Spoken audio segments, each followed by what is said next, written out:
On day 10 of Operation Epic Fury, we are winning with an overwhelming and unrelenting focus on our objectives, which are the same as the day I gave my first briefing here on Operation Epic Fury. They're straightforward, and we are executing them with ruthless precision.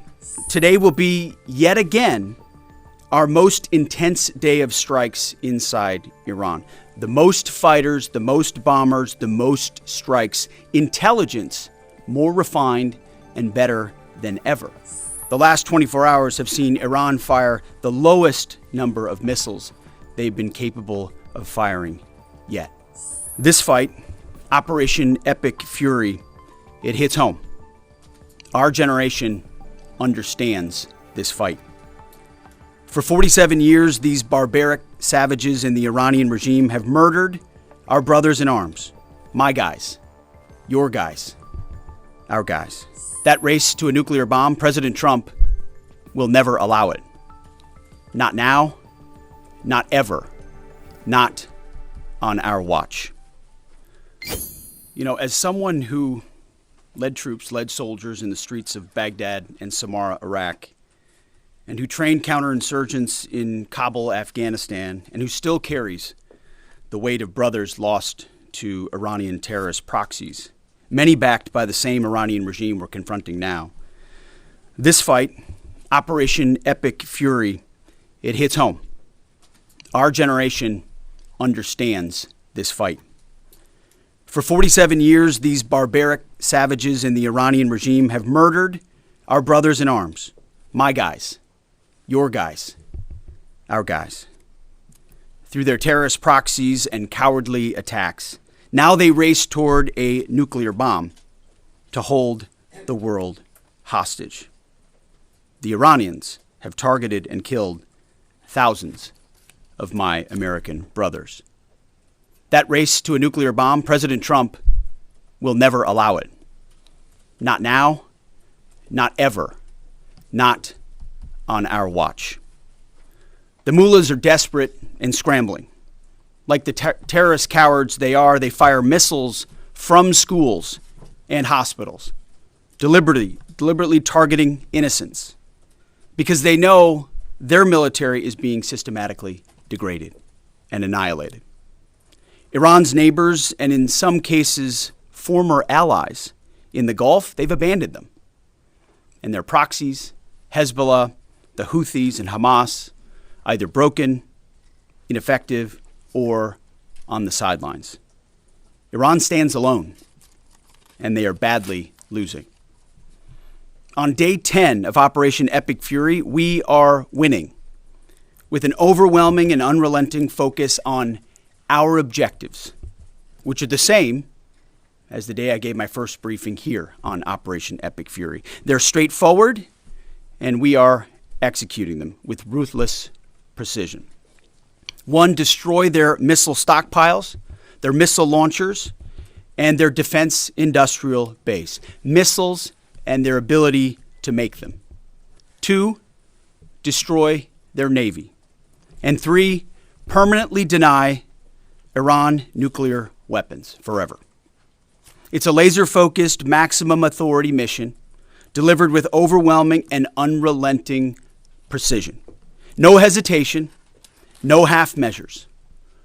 As President Trump declared yesterday, we're crushing the enemy in an overwhelming display of technical skill and military force.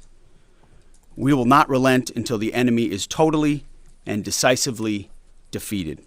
But we do so on our timeline and at our choosing. For example, today will be yet again our most intense day of strikes inside Iran. The most fighters, the most bombers, the most strikes. Intelligence more refined and better than ever. So that's on one hand. On the other hand, the last 24 hours have seen Iran fire the lowest number of missiles they've been capable of firing yet. Just the bifurcation, just the trend lines that we talked about on our first briefing.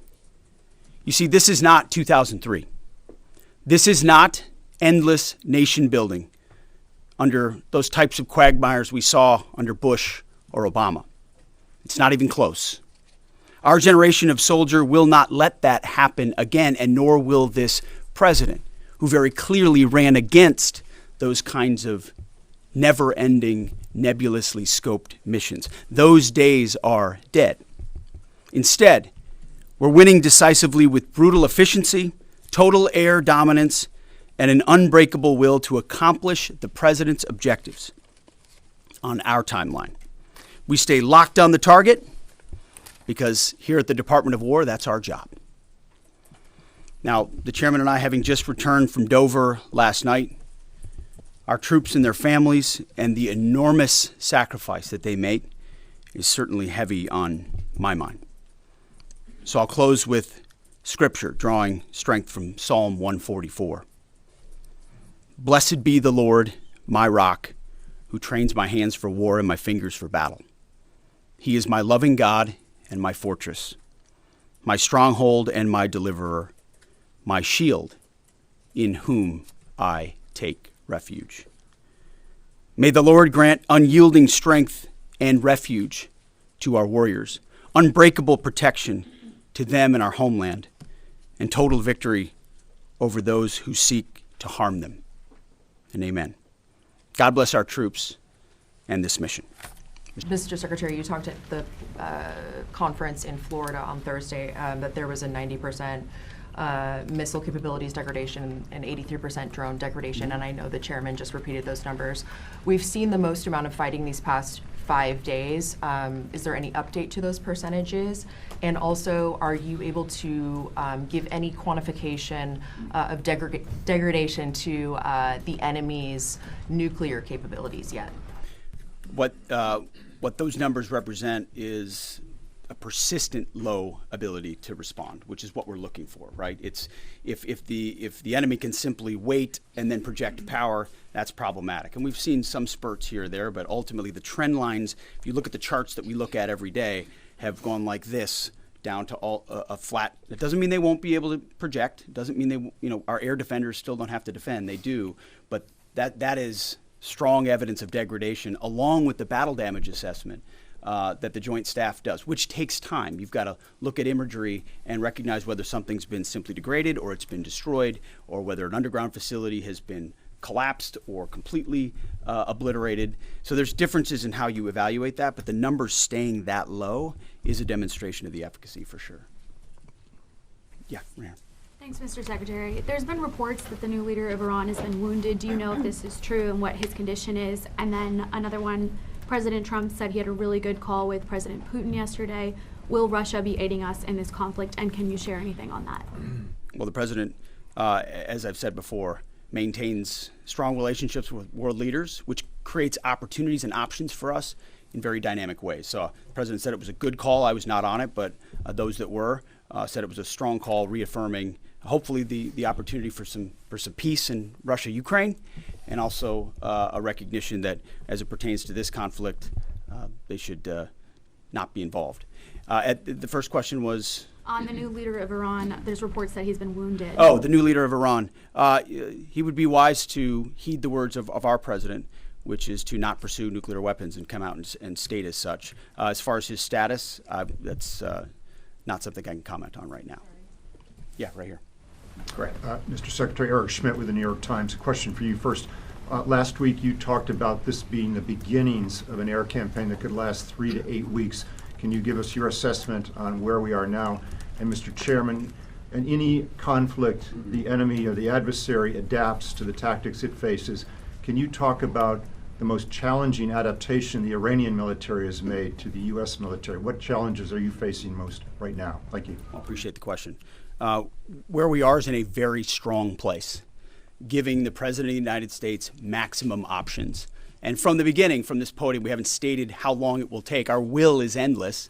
Ultimately, the President gets to determine the end state of those objectives, right? But what he's said continually, and I want the American people to understand, is this is not endless. It's not protracted. We're not allowing mission creep. The President has set a very specific mission to accomplish. And our job is to unrelentingly deliver that. Now, he gets to control the throttle. He's the one deciding, he's the one elected on behalf of the American people when we're achieving those particular objectives. And so it's not for me to posit whether it's the beginning, the middle, or the end. That's his, and he'll continue to communicate that. What we serve him as is we give him updates on a daily basis of exactly where we are so he can make that determination on the throttle. Axios reported, citing U.S. and Israeli sources, that the U.S. was not happy with strikes on 30 fuel depots in Iran. While this is anonymous sourcing, it seems kind of congruent with what President Trump said yesterday, that there's certain spots they don't want to hit relating to energy infrastructure that would take a long time to rebuild. And whether this reporting is true or not, what's your message to Americans, those who supported the president and those who aren't really in favor of this war and who worry that Israel might be taking advantage of the U.S.'s backing? And then for Mr. Chairman, for you, I wanted to ask, when you say that we're moving inland, what capabilities does Iran have to shoot down jets over their land? And would that trigger some kind of rescue operation that could risk a bigger ground operation? Well, I would just state by saying Israel's been a really strong partner in this effort. Where they have different objectives, they've pursued them. Ultimately, we've stayed focused on ours. But what Iran has felt is the power of the world's two most powerful air forces. In that particular case, those weren't our strikes or that objective, or that wasn't necessarily our objective. But the president has made it clear to those concerns that we're not getting pulled in any direction. We're leading. The president is leading. He's determining where we want to go, what the outcome will be, what the end state is, with a very keen eye. And I understand those concerns because I've heard from a lot of people who I went through 20 years of those wars myself, worried about getting dragged in, worried about mission creep, worried about nation building or democracy expansion. That's never the perspective the president has pursued on this.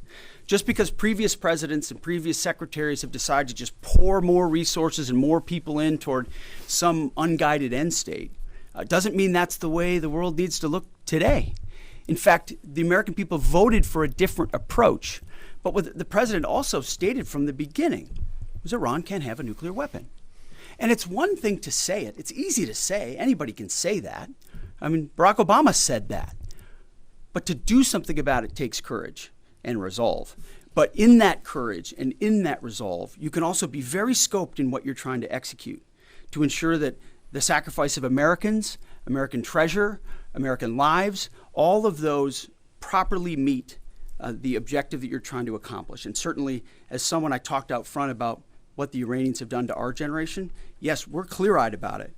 But my job is to keep it scoped, given the directive to the president to accomplish the mission.